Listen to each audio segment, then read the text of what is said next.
पिछली बार इससे बड़ा गठबंधन था भाई, कहाँ हैं आप लोग? इससे बहुत बड़ा गठबंधन था। परिंदा से चलिए महाराजगंज के किसी कोने में 1 घंटे में आज पहुंच सकता है। तो ये सब हुआ है 2014 की बात, 2017 की बात।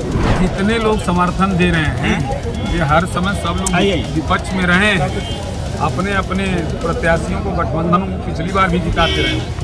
आज कोई नई बात नहीं, इनके आने से जनता के ऊपर कोई फर्क पड़ता है। ये सब लोग आउटडेटेड हैं।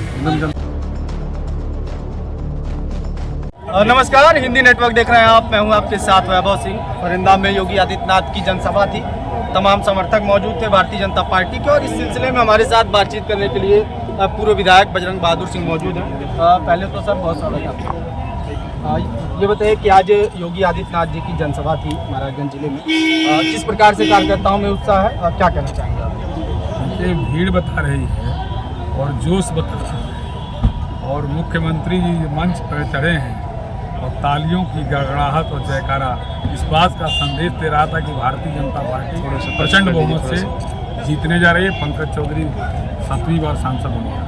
लेकिन पंकज चौधरी के सामने जो दूसरे प्रत्याशी हैं वीरेंद्र चौधरी, लगातार उनको तमाम जो जिले के नेता हैं वो समर्थन दे रहे हैं। आज पूर्व विधायक अमन मणि त्रिपाठी ने भी समर्थन दे दिया है। तो क्या इस प्रकार से समर्थन मिलने से क्या वीरेंद्र चौधरी भी लड़ाई में दिख रहे हैं या फिर उनको मजबूती मिल रही है? ये जितने लोग समर्थन दे रहे हैं ये हर समय सब लोग विपक्ष में रहे हैं, अपने अपने प्रत्याशियों को गठबंधन को पिछली बार भी जिताते रहे। आज कोई नई बात नहीं, इनके आने से जनता के ऊपर कोई फर्क पड़ता है। ये सब लोग आउटडेटेड हैं, एकदम जनता से बाहर। जो आज चुनाव में है उनको आपने कई बार पटकनी आप दे चुके हैं। आज वो लोकसभा की दावेदारी कर रहे हैं। आज योगी जी भी आज कुछ लोगों से हमने बात किया, पूछा कि छोटे चौधरी और बड़े चौधरी में कौन बेहतर चौधरी।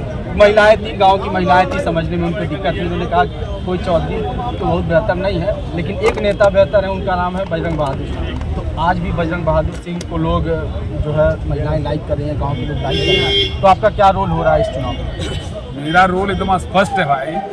मैं भारतीय जनता पार्टी का बहुत समर्पित सिपाही हूँ, और आज आपको दिख नहीं रहा है कि बजरंग बहादुर सिंह क्या कर रहे हैं। अब विरोधियों के चक्कर में मत पड़िए आप लोग, और जनता और समर्थक एकदम जान रहा है कि क्या करना है। अब बीजेपी दिखाई दे रहा है। अब बीजेपी लगातार 400 पार के वादे कर रही है और उत्तर प्रदेश में 80 में 80 सीट जीतने का दावा भी है। महाराजगंज की क्या भूमिका होगी और क्या 400 पार वाकई होने जा रहा है या फिर कुछ 1 सीटें कम अधिक? देखिए, 2014 से पहले देश की जनता कांग्रेस पार्टी के कुशासन से त्रस्त थी। 2014 में 282 सीट पाई। फिर हर व्यक्ति आगे 2019 में बड़ा लक्ष्य बनाता है, तो 350 लक्ष्य था, 330 सीट जनता ने दे दिया। और तीसरी बार का लक्ष्य बड़ा है 400 पार।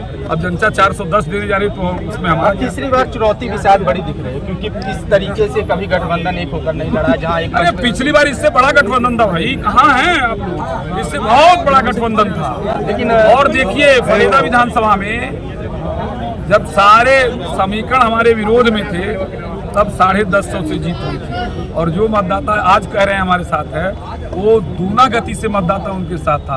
आज वो आधे गति से है, और उसमें घटोत्तरी और बढ़ोत्तरी का कोई सवाल ही नहीं पैदा। तो जिस प्रकार से राहुल गांधी और अखिलेश यादव की जनसभाओं में भीड़ हो रही है, लगातार भीड़ बेकाबू भी हो जा रही है, तो उसका प्रभाव क्या जमीनी रूप से नहीं दिख रहा है? बेकाबू नहीं हो जा रही है, यही तो विषय है। देखिए, अराजकता वाली पार्टी है और प्रदेश की जनता अराजकता को मंजूर नहीं करती। इस नाते आदरणीय मोदी जी और योगी जी का जो शासन है, जो प्रशासन है, जो उत्तर प्रदेश में योगी जी ने कानून व्यवस्था पट्टी पिलाया है, जनता उसके साथ। एक अंतिम सवाल का जवाब दीजिए कि जो है महाराजगंज कितने वोटों से आप लोग अगर जीतने का दावा कर रहे हैं, तो कितने वोटों से आप लोग जीत जाएंगे महाराजगंज?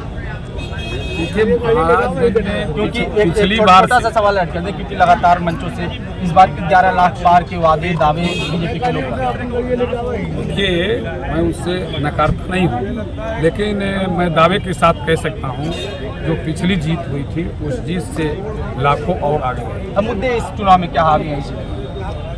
देखिए, सही मामले में तो ये है कि विरोधियों के पास कोई मुद्दा ही नहीं। हम भी 20 साल से राजनीति, और महाराजगंज की स्थिति मैंने पहले भी देखा, आज भी देखा।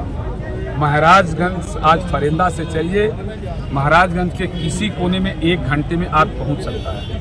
तो ये सब हुआ है 2014 के बाद, 2017 के बाद। वो इतना जो डेवलपमेंट देख रहा है वो भारतीय जनता पार्टी की सरकार के नाते हुआ है और वर्तमान सांसद पंकज चौधरी के नाते। और फरेंदा का जो विकास है वो आपको दिखाई दे रहा है कि बजरंग बहादुर सिंह यहाँ विधायक थे तो किस प्रकार से फरेंदा चमका था।